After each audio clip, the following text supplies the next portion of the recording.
पूछा जाता है एम्पियर का परपथीय नियम क्या है, देखते हैं। तो एम्पियर का परपथीय नियम क्या है? किसी बंद परिपथ की सीमा के अनुदेश इन्होंने बताया कि कोई एक चालक तार है, उसमें धारा प्रवाहित हो रही है, तो धारा के कारण क्या उत्पन्न होता है? चुंबकीय क्षेत्र, और चुंबकीय क्षेत्र क्या बनाता है? लूप बनाता है। इस तरीके से मान लो इस तार से r दूरी पर एक बिंदु क्या है? P है, यहाँ इस तरीके से ये लूप वृत्ताकार लूप है। इसकी लंबाई छोटी लंबाई डेल्टा एल या dl मान लेते हैं। ये तो यहां पर आपको चुंबकीय क्षेत्र ज्ञात करना है। तो जब किसी तार में धारा प्रवाहित करते हैं तो उसके चारों ओर क्या उत्पन्न हो जाता है? चुंबकीय क्षेत्र उत्पन्न हो जाता है। ये कल्पना की जाती है। और चुंबकीय क्षेत्र क्या बनाता है? लूप बनाता है। तो तार से r दूरी पर हम चुंबकीय क्षेत्र निकाल लेंगे। तो एम्पियर ने क्या बताया? किसी बंद परिपथ की सीमा के अनुदेश, ये परिपथ कैसा है? बंद परिपथ है। लूप कैसा होता है? पूरा बंद होता है। बंद परिपथ की सीमा के अनुदेश चुंबकीय क्षेत्र का रेखीय समाकलन BdL, ये उस वक्र में, इस वक्र में से घिरे पृष्ठ से गुजरने वाली कुल धारा का μ0 गुना होता है। ये है एम्पियर का परपथीय नियम। किसी बंद परिपथ की सीमा के अनुदिश चुंबकीय क्षेत्र का रेखीय समाकलन इस पथ में घिरी धारा का μ0 गुना होता है। अब देखो एम्पियर के नियम के अनुप्रयोग है। यही अनुप्रयोग हम बताते हैं कि एक अनंत लंबाई का चालक तार है, उस तार से r दूरी पर चुंबकीय क्षेत्र ज्ञात करना है हमको। देखते हैं कैसे ज्ञात करते हैं चुंबकीय क्षेत्र। ये तो हम बिंदु P में क्या लगाते हैं? एम्पियर का परपथीय नियम। बिंदु P पर एम्पियर के नियम से क्या होता है? ये BdL समेशन क्या हो जाएगा? BdL बराबर μ0 I। Question number.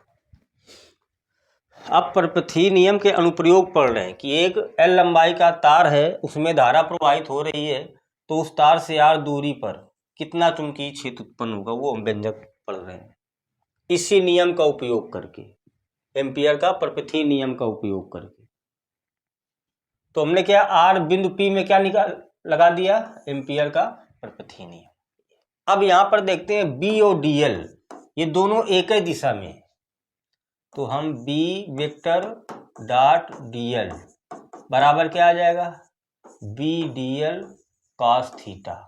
और BdL एक ही दिशा में है, B व dl एक ही दिशा में है, एक ही दिशा में, तो थीटा बराबर क्या हो जाएगा? 0। तो cos 0 का मान 1।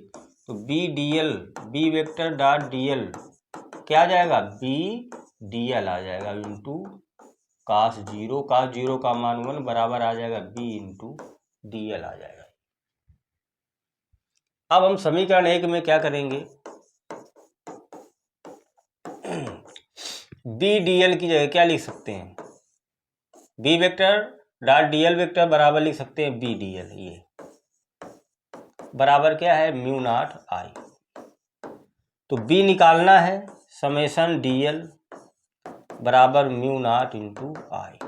ये जो पथ है वृत्ताकार लूप है, इसकी एक छोटी लंबाई ली गई है dl, जिसे हम पहले डेल्टा एल से भी डिनोट करते थे। तो ये dl सिग्मा समेशन का मतलब पूरा वृत्ताकार, क्योंकि ये जो वृत्ताकार लूप बना हुआ है छोटी छोटी लंबाई से मिलकर बना है, dl plus dl plus dl, तो इसी को हम समेशन dl लिख सकते हैं।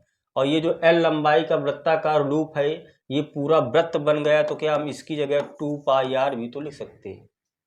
तो इसकी जगह हम क्या लिख सकते हैं? 2πr बराबर μ0 इंटू I। तो B बराबर क्या आ जाएगा? μ0 I बटे 2πr। ये आ गया।